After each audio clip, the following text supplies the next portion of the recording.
Mes honorables frères et sœurs, il y a maintenant plus de 1400 ans, comme vous le savez, il y avait un peuple, le peuple des Arabes, et pas que d'ailleurs.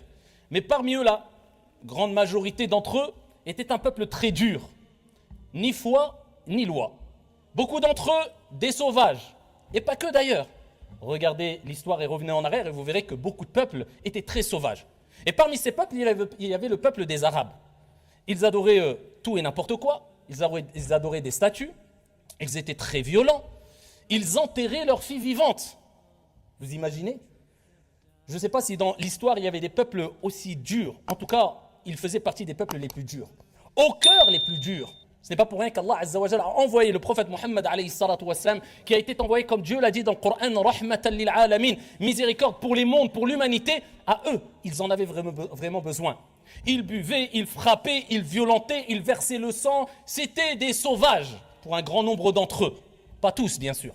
Ils étaient vraiment très très durs. Et wallah, ici tu avais dépensé tout l'or qu'il y avait sur la terre à cette époque-là, pour les changer, pour les réformer, tu n'aurais pas pu. Mais il y a une parole qui les a transformés, qui les a propulsés des ténèbres à la lumière. Une parole qui leur a donné un cadre et qui a fait d'eux kuntum khayra ummatin ukhrijat linnas. Vous êtes la meilleure communauté suscitée pour les gens. Les meilleurs. Il y a une parole qui a complètement bouleversé leur vision et leur façon de voir les choses et a changé complètement leur comportement. Une parole qui, lorsqu'elle a été comprise, lorsqu'elle a été saisie comme il se doit, et lorsqu'elle a été appliquée, eh bien, a tout changé, a fait d'eux les meilleurs. Et cette parole n'est autre que La ilaha illallah. Comment une parole, billahi alaykum, a réussi à faire cela, bi'idhnillahi tabaraka wa ta'ala, à travers les prophètes et les envoyés? Dites-moi comment. Eh bien, tout simplement parce qu'Allah Jalla wa Ala a mis ce qu'il y a de meilleur, ce qu'il y a de plus grandiose, ce que tu ne trouveras pas ailleurs dans cette parole. Il y a des secrets, il y a des trésors. Et si tu arrives à saisir ces trésors et ces secrets qui se trouvent dans cette parole, La ilaha illallah, qui n'est pas simplement une parole qu'on prononce comme ça vainement, ou alors un titre dans une khutbah ou dans une conférence pour se donner bonne conscience et dire aux gens, vous avez vu, moi je parle du tawhid, masha'Allah.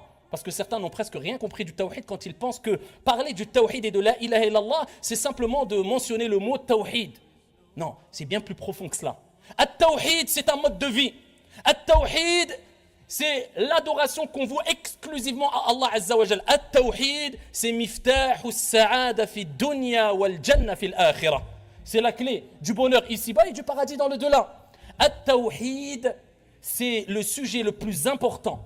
C'est le sujet primordial. C'est le sujet que si tu n'as pas compris ce sujet, ou dont si tu n'as pas saisi ce sujet-là comme il se doit, ne te fatigue pas à faire la prière, ne te fatigue pas à jeûner, ne te fatigue pas à aller au pèlerinage, ne te fatigue pas à faire des du'as. Ne te fatigue pas parce que tout est basé sur at-tawhid. Et pourquoi pas?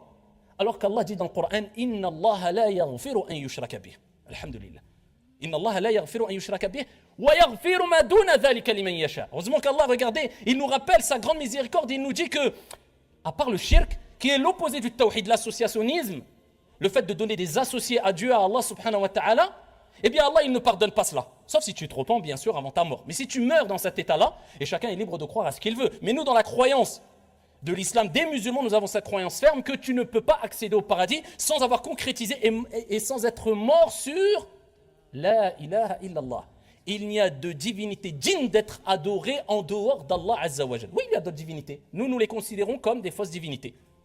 Et nous considérons, nous, en tant que musulmans, avec tout le respect qu'on doit aux autres, comme ici, comme nous considérons qu'il n'y a qu'une seule divinité digne d'être adorée, c'est notre Seigneur Allah Tabaraka wa Ta'ala, qui ne ressemble en rien à ces créatures, qui n'est pas représenté ni par du bois ou du métal ou un animal, qu'on ne voit pas, mais lui nous voit et rien ne lui échappe. Wa huwa as-sami'ul basir. Il entend tout et il voit tout. Nous avons cette certitude.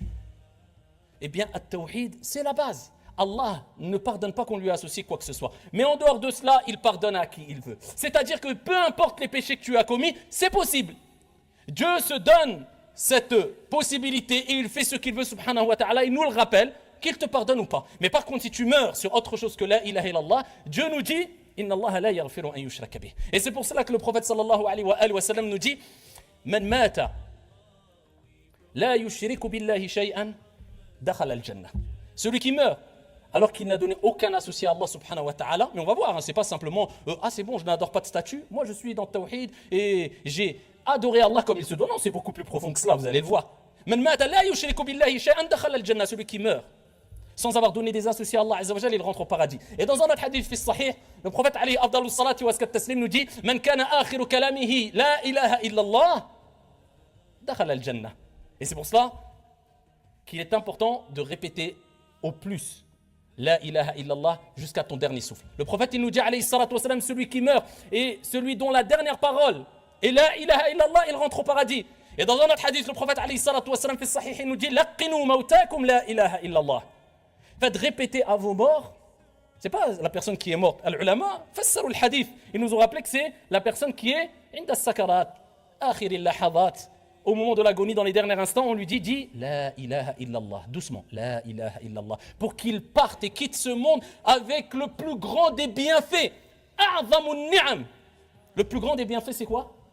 Wallahi, c'est la ilaha illallah. Preuve en est. Dans Sourate An-Nahl, les abeilles, elle est appelée comment cette sourate? Sourate An-Ni'am. Elle est appelée Sourate An-Ni'am, la sourate des bienfaits, de par tous les bienfaits qui sont mentionnés dans Sourate An-Ni'am. Et au début de Sourate An-Nahl, Allah tabaraka wa ta'ala nous rappelle le plus grand des bienfaits. Dans la sourate les bienfaits. Et il nous dit Anziru, avertissez, annahu la ilaha illa ana. Fattaqun. Avertissez qu'il n'y a de divinité digne d'être adorée en dehors de moi, Allah. Le plus grand des bienfaits. Et ne vous dites pas, oh c'est bon, il nous parle de tawhid, la ilaha illallah, c'est bon, on sait qu'il faut adorer Allah Azza wa Jalla, l'unique point, on n'adore pas les statues, c'est fini. Wallah, ici, si vous avez compris que la chose la plus aimée auprès d'Allah, c'est tawhid, la ilaha illallah, ce pourquoi il nous a créé, l'adorer sans rien lui associer. Parce que Allah, à chaque fois qu'il envoyait des prophètes et des envoyés à des peuples, c'était pour leur dire, Qulu la ilaha illallah. Tous les prophètes, Adam, Moussa, Isa, Nuh, Ibrahim, prophètes, envoyés, tout le monde a appelé à la même chose, la ilaha illallah. C'est qu'il y a une raison, c'est que c'est très important. Et donc si c'est la chose la plus importante et la plus aimée auprès d'Allah, donc ça sera la chose sur laquelle va se concentrer le plus Shaitan et va tout faire pour nous détourner de tawhid. Et c'est pour cela que notre père, Ibrahim alayhi salam, où Allah Azza wa Jalla dont Allah a fait son éloge maintes et maintes fois dans le Coran, à travers son adoration qui vouait exclusivement à Allah Azza wa Jalla. Kana hanifan musliman, wa ma kana minal mushrikin, c'était quelqu'un qui avait voué exclusivement ses adorations qu'à Allah, faisait pas partie des associateurs avec cela. Ibrahim alayhi salam, il fait une dua qui est mentionnée dans le Coran et regardez ce qu'il dit, wajnubni wa baniya an na'bud al-asnam. Ya Allah. Il rappelle, je suis pas à l'abri. Ya Allah, préserve-moi et mon fils d'adorer les statues. Subhanallah. Donc si Ibrahim alayhi salam disait Ya Allah, préserve-moi de ne pas tomber dans le shirk. J'ai peur de tomber dans le shirk. Il craignait cela. Comment nous, on va être trop sûrs de nous et nous dire ouais, c'est bon, il n'y a pas d'inquiétude, parle-moi d'autre chose. C'est le sujet le plus important. Et c'est la chose la plus essentielle et qui te permettra de goûter au bonheur dans le delà, mais ici-bas aussi, comme on va le voir, bi'idhnillahi tabaraka wa ta'ala.